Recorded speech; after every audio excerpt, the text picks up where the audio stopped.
మిథున లగ్న జాతకులకు ఈ సంవత్సరం ఏ విధంగా ఉంటుందో తెలుసుకుందాం.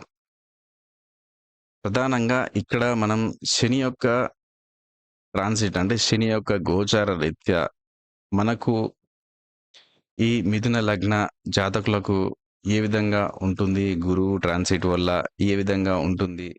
ఈ వ్యక్తిగత జాతకాల వల్ల ఆ గ్రహం బలము ఇక్కడ మన గోచారంలో కనిపిస్తుంది.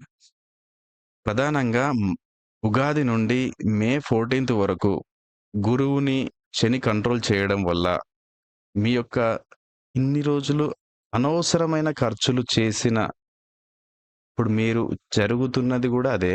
మీకు అనవసరమైన ఖర్చులు ఏవైతే చేస్తారో దానివల్ల మీకు ప్రయోజనం అనేది జరుగుతుంది. మీ ఇంట్లో అనుకూలత, ఇంటి వాళ్ళు మీకు సహకరించడము, వృత్తి ఉద్యోగంలో సహకారము ఈ సంవత్సరం మనం చూడవచ్చు. అదేవిధంగా కొత్త వ్యక్తులతోటి గూడా మీకు కలిసి రావడము, పార్ట్నర్‌షిప్స్ ఏదైతే చేస్తున్నారో అలాంటి వ్యాపారాలు గూడా మీకు కలిసి రావడం అనేది మనం ఈ సంవత్సరం చూడవచ్చు. తర్వాత మీకు యొక్క ఇంకా ఈ సంవత్సరంలో గురువు మళ్ళీ మీ లగ్నానికి రావడం వల్ల మీ యొక్క హెల్త్ మీద ప్రభావం జరుగుతుంది. అప్పుడు మీరు కొంత వరకు ఇబ్బంది పడడము మనం చూడవచ్చు.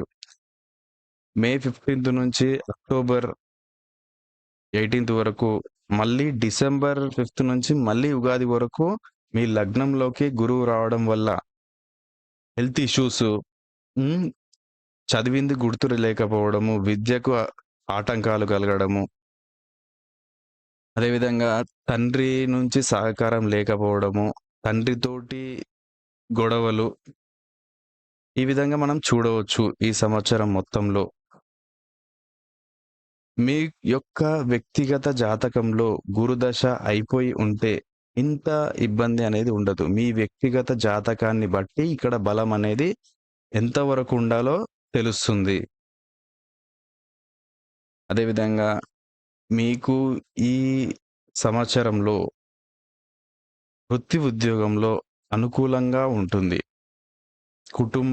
కుటుంబం ఎవరైతే వాళ్ళ సహకారంతోటి వ్యాపారంలో ముందంజ వేయడము, ఇలాంటిది మనం చూడవచ్చు. ధైర్య సాహసాలతోటి చేసే పనులలో విజయాలు కలగడము ఈ సంవత్సరం మనం చూడవచ్చు. ఆరోగ్య విషయంలో చాలా జాగ్రత్త అవసరం. మీరు గురుగ్రహానికి శాంతి చేసుకుంటే మీ యొక్క ప్రభావం అనేది ఎంతో కొంత తగ్గడం అనేది మనం చూడవచ్చు. మీ యొక్క లగ్నము మీకు తెలియదు అనుకున్నప్పుడు మీరు కామెంట్‌లో మీ యొక్క జన్మ వివరాలు తెలియజేస్తే మీ యొక్క లగ్నం ఏది అనేది మేము తెలియజేస్తాము. Thank you.